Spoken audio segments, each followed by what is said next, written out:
From JBS Studios in Greater New York, this is the JBS News Update with Teisha Bader. I'm Teisha Bader with the JBS News Update for Wednesday, March the 1st, 2017. An Israeli man was lightly wounded in a terror attack today in the West Bank.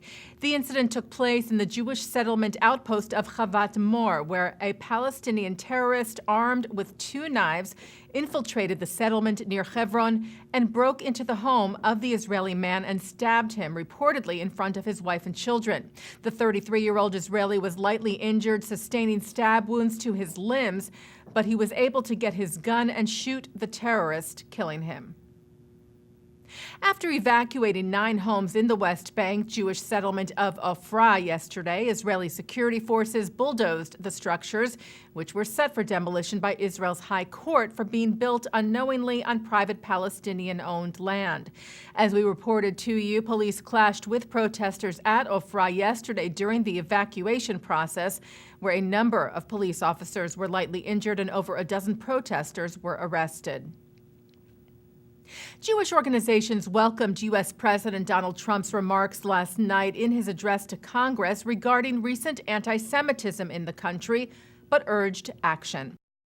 Recent threats targeting Jewish community centers and vandalism of Jewish cemeteries, as well as last week's shooting in Kansas City, remind us that while we may be a nation divided on policies, we are a country that stands united in condemning hate and evil in all of its very ugly forms. On his Twitter page, Union for Reform Judaism President Rabbi Rick Jacobs wrote, "Powerful for POTUS to note anti-Semitism at top of speech. Key now is to investigate and end terror campaign." B'nai B'rith International welcomed Trump's remarks about the spate of incidents, saying they now look forward to forceful measures to respond to these anti-Semitic acts, adding that anti-Semitism is a human rights issue, a distinct phenomenon that must be addressed as such. CEO of the Anti-Defamation League, Jonathan Greenblatt, also tweeted thanking the president for his condemnation of hate crimes against Jews and immigrants, referring to the Kansas attack against 2 Indian men, adding, "Now, let's fight it."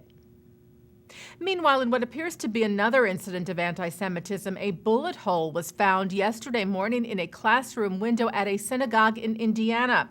Rabbi Gary Mazo of Temple Adath B'nai Yisrael in Evansville found the bullet hole yesterday morning. Evansville Mayor Lloyd Wenicky called the incident a disgusting act of hate and bigotry that cannot be tolerated. The local police department and the FBI are investigating. Well, Muslim students are showing their support for the Jewish community. Muslim associations of Florida State and Florida A&M universities delivered bouquets of flowers to campus Jewish organizations and local synagogues this week with a message of friendship. They wrote, "In times of great division, it is important that we stand together in unity. So we hope that these flowers can be seen as a symbol of our solidarity."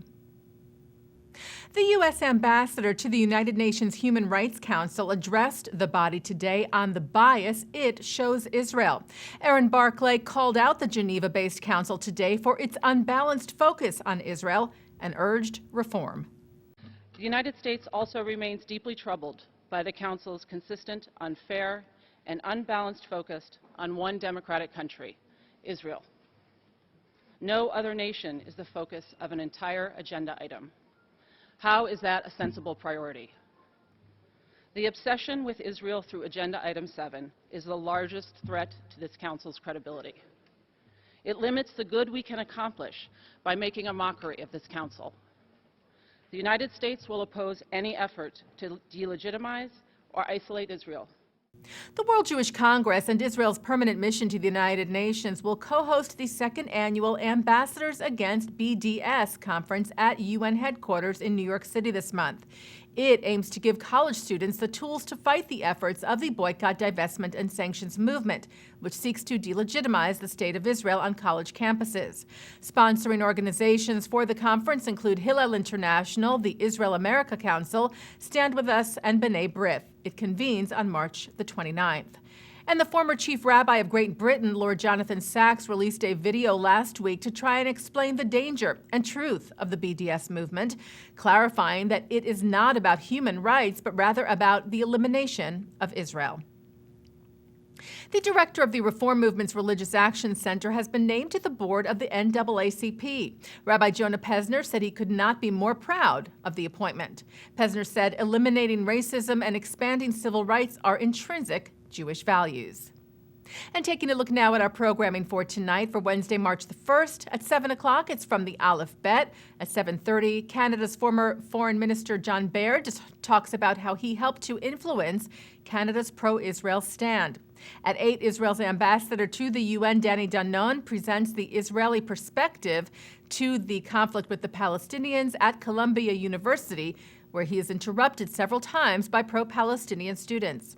At 9, Mark Golub speaks with IDF Major in Reserve Amit Deri and Dr. Mordechai Kedar, who discuss the Israeli-Palestinian conflict and more on L'chaim. And coming up right after this newscast tonight at 6:30, it's Thinking Out Loud with Micah Halpern.